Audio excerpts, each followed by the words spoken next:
धरती के 60 to 70% फल और सब्जियां एक्सटिंक्शन फेस कर रहे हैं। एक्सटिंक्शन माने विलुप्त हो जाएंगे वो, अगर 1.5 डिग्री टेम्परेचर और बढ़ गया। जो तुम मीट खा रहे हो उसमें से मीथेन निकलता है। वो मीथेन कार्बन के एक मॉलिक्यूल से 85 डिग्री ज्यादा हीट कैप्चर करता है, मीथेन का एक मॉलिक्यूल। तो दुनिया को, समाज को अपनी डाइट के प्रति, खुद के प्रति टोटली चेंज होना पड़ेगा। इसका हल है अध्यात्म, करुणा। जब इंसान को पता चल जाएगा कि मैं प्रकृति के बिना हो नहीं सकता, प्रकृति जरूरी है, क्योंकि इंसान बहुत फ्रेजाइल प्राणी है। थोड़ी सी हीट बढ़ी, थोड़ा सा वो बढ़ा, बॉडी का सर्टेन टेम्परेचर है, धरती को सर्टेन टेम्परेचर चाहिए तभी फल सब्जियां उगते हैं। तो थोड़ा सा इधर उधर हुआ तो इंसान डायरेक्टली इंपैक्ट होता है। और जो पशु पक्षी हमने मार डाले अपने कंज्यूमरिज्म के लिए, जंगल के जंगल काट डाले, इसका देना पड़ेगा। और दे रहे हो, वो मिलियन में दे रहे हो, आने वाले टाइम में बिलियंस में दोगे। जो परमाफ्रोस्ट है, जो ग्लेशियर हैं, वो पिघल रहे हैं और वो कितना कार्बन संभाले हुए हैं लाखों सालों से। वो holding about twice as much as carbon currently exists in Earth's atmosphere। जितना पूरे अर्थ के वातावरण में टोटल कार्बन है, उसका ग्लेशियर है जो अंटार्कटिका में, अलास्का में है, परमाफ्रॉस्ट है जो, वो उसका 2 गुना वहां पे जमा हुआ है। वो रिलीज होगा जब पिघलेंगे glacier.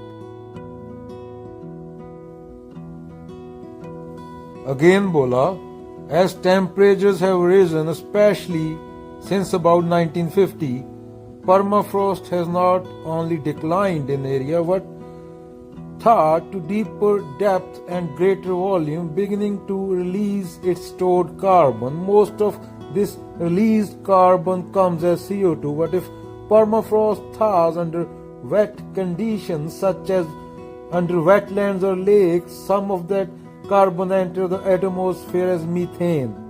While not lasting as long as in the atmosphere as CO2, methane warms far more potentially during its lifetime, about 100 times more over 20 years, leading to faster and more intense global warming. तो तबाही होने वाली है। पशु पक्षी की तो कर दी, हवा में जो 20 साल पहले उड़ते थे पंछी, वो कहां गए? तो इंसान की भी तबाही होएगी।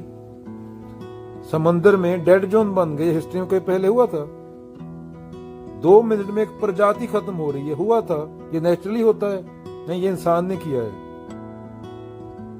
दिल्ली में कोई बाहर का टूरिस्ट आ जाए, वो सांस नहीं ले पाता, ये पहले हुआ था?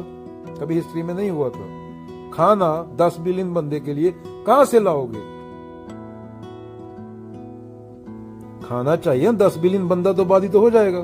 तुम्हें क्या लगता है ये तुम्हारे प्रेसिडेंट, ये तुम्हारे प्राइम मिनिस्टर, तुम्हारे ही चुने हुए मूर्ख हैं तुम्हारे जैसे, ये खाना प्रोवाइड करेंगे तुम्हें?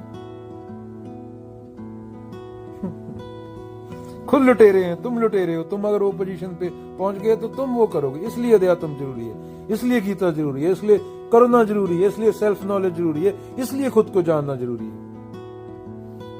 और साइंस के पास, बेचारी के पास कोई हल नहीं है, क्योंकि हमने साइंटिस्ट लोग तो पार्लियामेंट में नहीं बैठाए हैं, तो सिर्फ सोल्यूशन दे सकते हैं। तो इंसान को अंदर से चेंज होना होगा। इंसान तो भी हिंदू मुसलमान औरत मर्द में फंसा है। औरत तकड़ी है, मर्द तकड़ा है। अगले पल सांस नहीं आई, दोनों मिट्टी, औरत और मर्द, दोनों को कैंसर हो गया। चलो अभी लड़ो, मिट्टी मिट्टी से लड़ेगी अभी। माटी का पुतरा कैसे नचता है। तो आदमी को अंदर से चेंज होना होगा। और पपेट किसी के हाथ की बन के नहीं हिलना है, रस्सी डाल के वो पुतली का खेल होता है ना, वो नहीं बनना है। जिज्ञासा जो कबीरों के अंदर थी, जो बुद्धों के अंदर थी, जो करुणा बाबा नानक के अंदर थी, कि एक भूखे आदमी को देख के सब कुछ भूल के खाना खिला देते थे, जो भी जेब में होता था वो करना। इंसान के प्रति नहीं, पूरी प्रकृति के प्रति। प्रकृति है तो तुम हो, प्रकृति नहीं है तो खाना पानी नहीं है, तो इंसान भी नहीं है। डॉलर या कंप्यूटर तुम नहीं खा सकते, तुम इंजीनियर होगे। गला फट जाएगा डॉलर खाओगे तो, गले में फंस जाएगा वो कागज।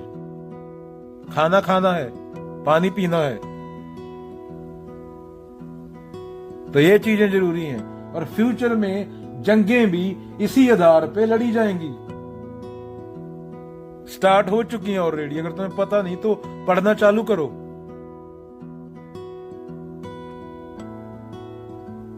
ये मत बोलो कि तुम बाहरली कंट्री में आगे वीजा लेके। पूरी दुनिया की समस्या है। बाहरले कंट्री में आके भी हवा में तो सांस लोगे, पानी तो पियोगे, खाना तो खाओगे, वॉलमार्ट से ही लेके आओगे ना, या स्टोर से किसी से। तो खाने की सप्लाई की बात हो रही है।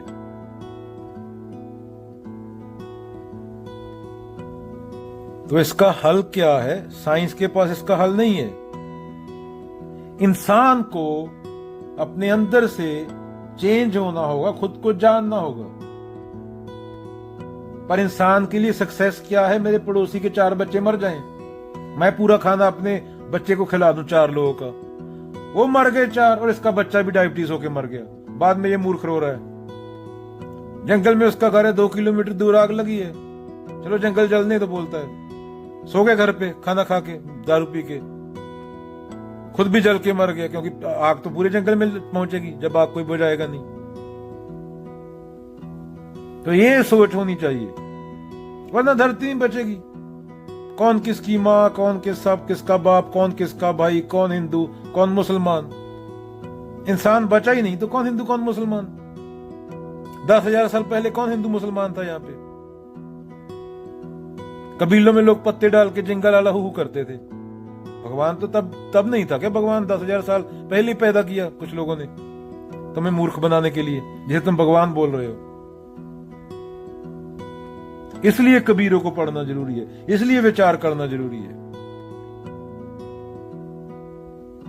इसलिए गीता जरूरी है, इसलिए इंसान का इंसान बनना जरूरी है, इसलिए कर्म करने वाले को जानना जरूरी है।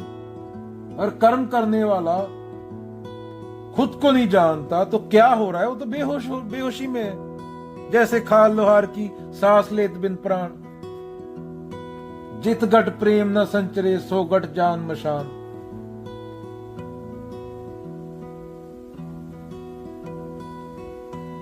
तो कर्म क्या है? कर्ता भाव क्या है? ज्यों तिल माही तेल है, ज्यों चकमक में आग, तेरा साईं तुझ में है, जाग सके तो जाग। कस्तूरी कुंडल बसे, मृग ढूंढे मन बन माही। ये चीजों पे जानना जरूरी है। कबीरा तेरी जो पड़ी, गल कटियन के पास, जैसी करनी वैसी भरनी, तू क्यों भया उदास। इंसान जब खुद को ही खत्म कर रहा है, ये पहली प्रजाति होगी जो पूरी दुनिया खा के खुद तड़प तड़प के मरेगी। इतिहास में भी पूरे ब्रह्मांड के इतिहास में, जहां अरबों खरबों गैलेक्सियां हैं, एक ही प्रजाति होगी आई थिंक, जो खुद को बर्बाद कर लेगी, पूरे जीवन को बर्बाद कर लेगी।